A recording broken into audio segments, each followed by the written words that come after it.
जो भी है उसमें से हम दोनों भाई बराबर का हिस्सा तकसीम कर लेंगे। बराबर का हिस्सा करने के भी दो तरीके हैं। ठीक है, आप वकील साहब से मिलने से पहले माजिद से बात कर लीजिएगा।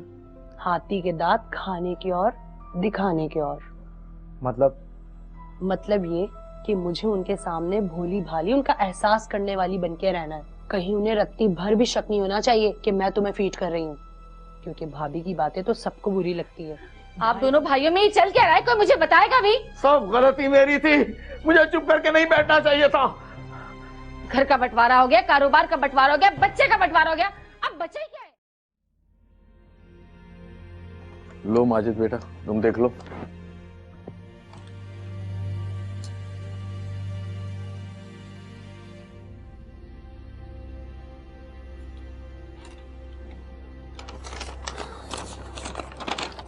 वसीयत तो आप दोनों ने देख ली है। इरफान साहब ने अपनी जायदाद आप दोनों के बीच में बराबर बांटने का कहा था मुझसे। इसके अलावा उनके अकाउंट में जितना भी पैसा है उसके भी आप लोग बराबर के हकदार हैं। और बाकी रहे कानूनी तकाजे, वो हम लोग कल पूरे कर लेंगे। जी हाँ, जैसे वालिद साहब ने कहा है वैसे ही करना चाहिए। फिर मुझे इजाजत दें, मैं कल आता हूँ पेपर्स और डॉक्यूमेंट्स लेके। नहीं वकील साहब, चाय वगैरह तो पी के जाइए। अरे भाईजान मैं लेकर आप लोग बैठे। तकल्लुफ कर रहे हैं आप। चाय का चाय। तकल्लुफ किया आपने। और काम कैसा चल रहा है आपका?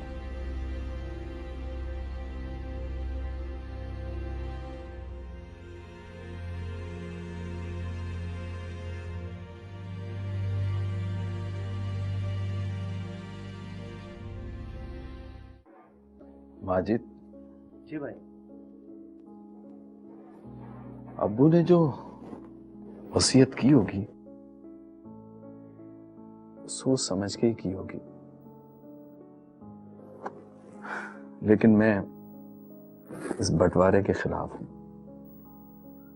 अगर कोई लंबी चौड़ी फैमिली होती तो ठीक था, सोचा जा सकता था। हम सिर्फ दो भाई तो हैं। बहुत अच्छा फैसला किया है आपने। वैसे भी बंटवारे करने से मोहब्बतें कम ही होती हैं। और वैसे भी हमारी तो कोई औलाद भी नहीं है। हमारा जो कुछ है वो सब तुम्हारा ही तो है। तो फिर इस बंटवारे का क्या मतलब? आप और भाभी बिल्कुल ठीक कह रहे हैं, हमें बंटवारा नहीं चाहिए। वैसे भाई आपने कभी हमें माँ बाप की कमी महसूस नहीं होने दी। मुझे अपने घर से ज्यादा इस घर में प्यार मिला है। हमारी तो दूर की बात है भाई, हमारा बिलाल आपसे ज्यादा दूर नहीं रह सकता। तो फिर ठीक है, हो गया फैसला। वकील साहब आ जाए, उनसे बात कर लेते। ठीक है भाई।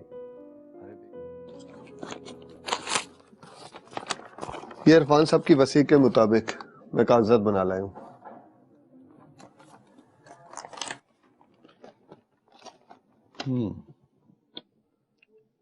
वकील साहब, अब्बू ने जो भी फैसला किया हो, लेकिन मैंने और मेरे भाई ने फैसला किया है कि हम दोनों को अलहदा नहीं होना। ये तो बहुत अच्छी बात है। वो भाई मैं ये कह रहा था, जो अब्बू का फैसला था मुझे वो मंजूर है। लेकिन बेटा, भाई आखिर मुझे भी अपने पाँव पे खड़ा होना है। कब तक आप मुझे और मेरी फैमिली को पालते रहेंगे?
क्या सोच रहे हैं आप? मैं ये सोच रहा हूँ कि ये घर और कारोबार बिक गया तो सब बिखर जाएगा। कह तो आप ठीक ही रहे हैं, लेकिन माजी भी तो ठीक ही कह रहा था। उसे भी पूरा हक है अपने पैरों पे खड़े होने का। ऐसा भी तो हो सकता है कि हम दोनों चीजों को अलग अलग कर लें। क्या मतलब? मैं सोच रहा हूँ कि घर माजिद को दे दूं और दुकान खुद ले लूं। बात तो आपकी ठीक है। बना हुआ कारोबार है, नई एफर्ट्स नहीं करना पड़ेंगे आपको। देखो, क्लाइंट भी बन चुके हैं और मेरी सारी उम्र इसी काम में गुजरी है। अगर इस उम्र में मैं कोई दूसरा काम शुरू करूंगा तो हो सकता है कि जमा पूंजी भी लुट जाए। ठीक है, आप वकील साहब से मिलने से पहले माजिद से बात कर लीजिएगा। देखो, मैं माजिद से कहता हूं कि बेचने से बेहतर है हम कारोबार में पार्टनरशिप कर लें। मैं सुबह बात करता हूं उससे। अच्छा, रात बहुत हो गई है, सो जाएं। सुबह वकील साहब ने भी आना है।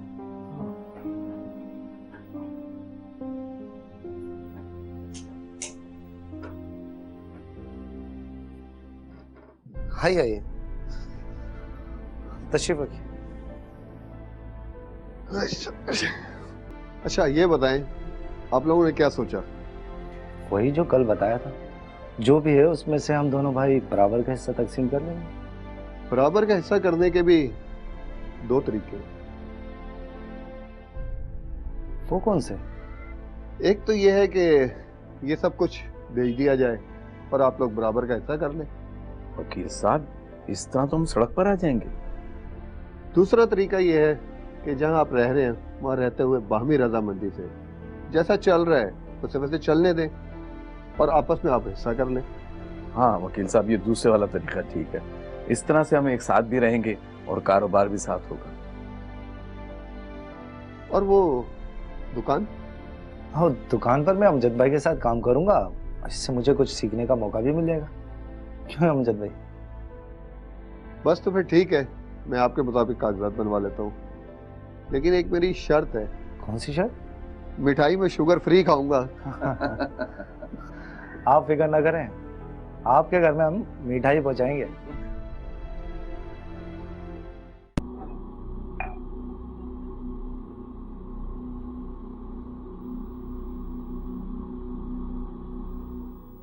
आयशा, तुम मुझे कुछ परेशान सी लग रही हो। पता नहीं भाभी, माजिद को क्या हो गया है, दिन ब दिन बदजन हो रहे हैं। अरे भाई, उसे अभी कुछ टाइम चाहिए, वो भी परेशान है हमारी तरह। इसका मतलब ये तो नहीं परेशानी में इंसान रिश्तों की तमीज ही भूल जाए। अभी तो तुम उसकी बुराइयां कर रही हो ना, जब वो सेट हो जाएगा तो तुम ही सबसे ज्यादा उसकी तारीफ कर रही होगी। अल्लाह करे ऐसा ही हो। पता नहीं क्यों मुझे तो उनके रवैये से डर लग रहा है।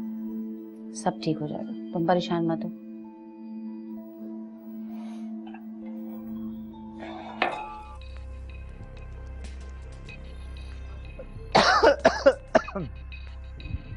अस्सलाम वालेकुम। वालेकुम सलाम। माजिद बेटा, आज आने में देर कर दी आपने। देखिए नसीम साहब, मुझे यहाँ कब आना है और कब नहीं, ये पूछने का आपको कोई हक नहीं है। समझ में आ रही है आपको? लेकिन बेटा, मैं तो ये कह रहा था। एक बात और, मैं आपका बेटा नहीं बल्कि मालिक हूँ यहाँ का, समझ गए आप? आपके वालिद ने तो कभी मुझसे इस तरह बात नहीं की। आप किस तरह बात कर रहे हैं मुझसे? देखिए नसीम साहब, जितनी तनख्वाह अब्बू देते थे ना आपको, उससे 2 गुना ज्यादा तनख्वाह दे रहा हूँ आपको, समझ गए आप? लेकिन शायद आप इज्जत देना भूल गए। ये रही आपकी चाबी और मैं जा रहा हूँ। हाँ जाए जाए यहाँ से, और दोबारा आने की जरूरत नहीं है। समझ में आ रही है? अरशद, इधर आओ। ये क्या है, डस्टिंग नहीं की क्या? वो जो आप साइड बिजनेस कर रहे थे, उसका क्या करेंगे? मैं उसे साइड पे कर दूंगा। मैं समझी नहीं। अबू के होते हुए मुझे इतना वक्त मिल जाता था कि मैं कुछ ना कुछ कर लेता था, लेकिन अब जिम्मेदारियां बहुत बढ़ गई हैं। और वो हैदराबाद वाले प्लॉट का क्या होगा? वो मैं अपना प्लॉट बेचने वाला हूँ। क्यों, सब खैरियत तो है ना?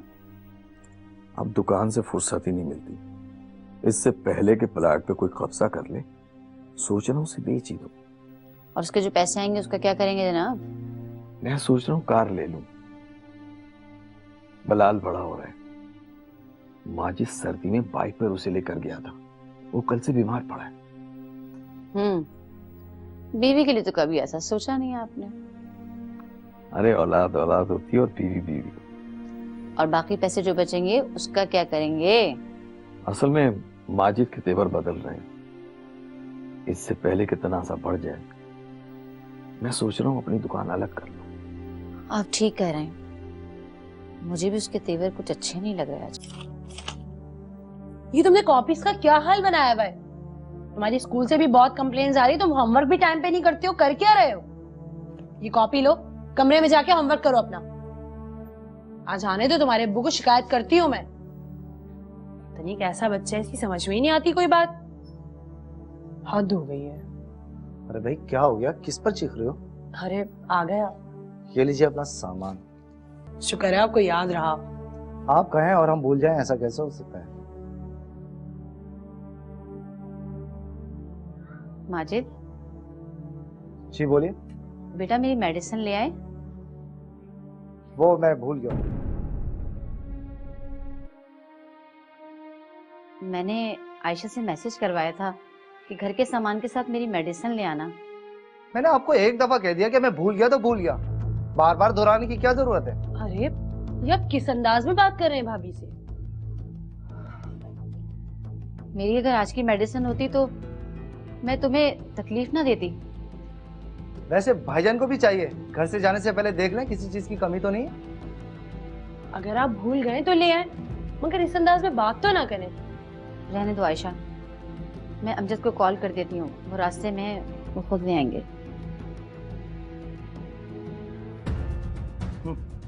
दिमाग खराब करके रख दिया है, जैसे इन लोगों का ठेका लिया हुआ है मैंने। आए बड़े दिमाग।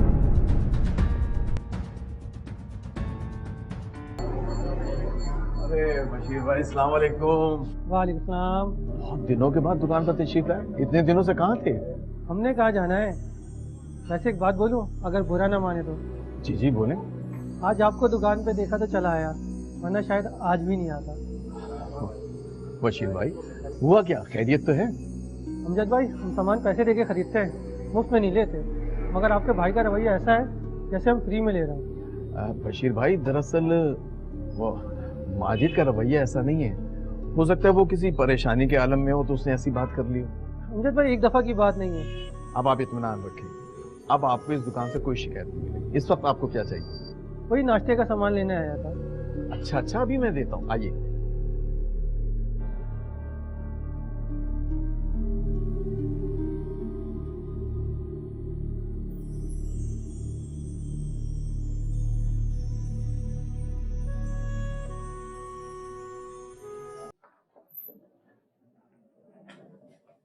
आयशा, कहाँ जा रही हो? अम्मी की तरफ। अकेली? माजिद कहाँ है? बाहर गए हैं। तुम लोगों को झगड़ा हुआ है ना? नहीं। तो फिर? आपने देखा नहीं आज खाने पर उन्होंने क्या किया है? मैं इस इंसान के साथ हरगिज नहीं रह सकती जो रिश्तों के तकद्दुस को पामाल करे। आयशा, घरों में ऐसी बातें होती रहती हैं, छोड़ दो। भाभी प्लीज आप मुझे मत रोकें, मुझे जाने दें। नहीं, मैं कह रही हूँ ना, चलो अपने कमरे में चलो। चलो।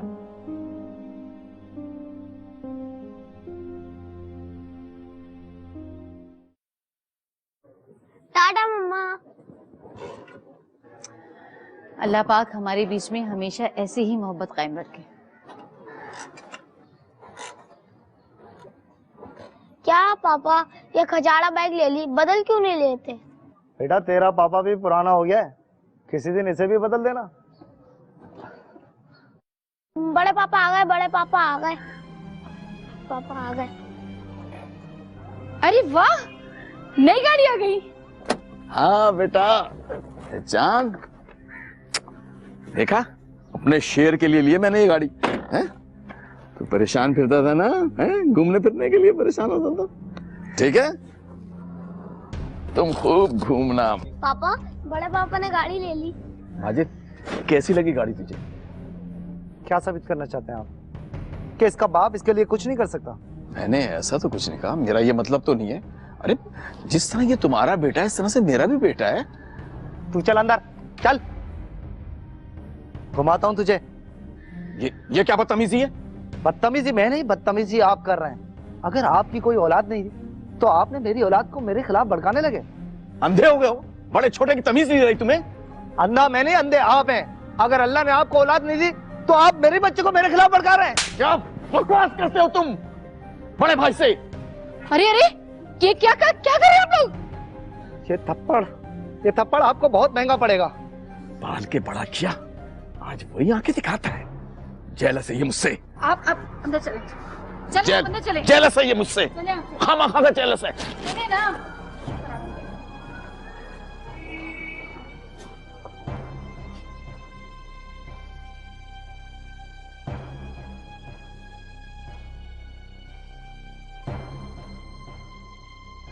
वैसे आज जो तुमने किया है ना, बहुत बड़ा दिल चाहिए उसके लिए।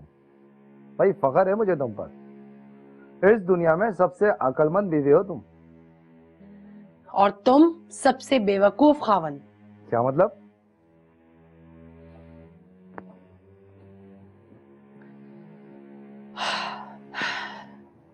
मतलब ये कि कल तुम अपने बाप जैसे भाई से कहोगे हम अलग हो रहे हैं। लेकिन तुमने आज खुद ही तो मना किया था। तुमने वो कहावत नहीं सुनी? कौन सी? हाथी के दांत खाने की और दिखाने की और। मतलब ये कि मुझे उनके सामने भोली भाली, उनका एहसास करने वाली बनके रहना है। कहीं उन्हें रत्ती भर भी शक नहीं होना चाहिए कि मैं तुम्हें फीड कर रही हूँ। क्योंकि भाभी की बातें तो सबको बुरी लगती है, भाई की बात किसी को बुरी नहीं लगती। मैं कुछ समझा नहीं। बड़ा भाई छोटे भाई को माफ कर देता है, मगर भाभी को कोई माफ नहीं करता। हाँ, लेकिन मुझे करना क्या है? क्या पहलियां बुझवा रही हो तुम? तुम्हें अपना हक मांगना है और भोला भाला बनके मुझे तुम्हारी मुखालफत करनी है। देखो, इसी में हमारी भलाई है। हाँ, लेकिन अगर हम अपना हिस्सा ले भी लेते हैं तो करेंगे क्या? भाई अच्छे से काम कर रहे हैं, घर बैठे खिला तो रहे ना हमें। तुम ना बस लकीर के फकीर ही बनके रहना। यार देखो, मैं भाईजान की तरह इतनी मेहनत नहीं कर सकता।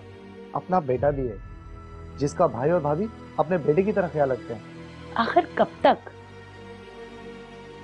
देखो, अगर अल्लाह ने कल को उनको कोई औलाद से नवाज दिया तो हम सब का क्या होगा, कभी सोचा है तुमने? लेकिन आयशा, देखो, तुम्हारे वालिद साहब मरने के बाद तुम्हारे लिए कितना कुछ छोड़ के गए। क्या तुम अपने बेटे के लिए कुछ नहीं करना चाहते? हाँ हाँ, क्यों नहीं। तो बस कल तुम बंटवारे की बात करना। बंटवारे की बात हो जाने के बाद तुम दुकान पर जाना शुरू हो जाना और वहां काम सीखना। उसके बाद क्या? वो मैं तुम्हें बाद में बताऊंगी। चले आप अंदर चले। देखा तुमने, इस शख्स से घर के बच्चे का भी बंटवारा कर दिया इसने। आप दोनों भाइयों में ही चल क्या रहा है? कोई मुझे बताएगा भी? सब गलती मेरी थी, मुझे चुप करके नहीं बैठना चाहिए था। घर का बंटवारा हो गया, कारोबार का बंटवारा हो गया, बच्चे का बंटवारा हो गया, अब बचा ही क्या है? हाँ, सही कहा है किसी ने। पैसा भाई भाई को एक दूसरे का दुश्मन बना देता है, एक दूसरे का दुश्मन। अच्छा, आप यहाँ पे बैठे, मैं पानी लेके आती हूँ आपके लिए। इस भाई को मैंने उंगली पकड़ के चलाना सिखाया, मैंने गोद में लिया और आज इसने मुझे जलील कर दिया, मुझे कहीं का नहीं छोड़ा। क्या सब कुछ यही पैसा होता है? सब कुछ खून मोहब्बत के रिश्ते सब खत्म हो गए क्या? मोहब्बत के रिश्ते सब खत्म हो गए।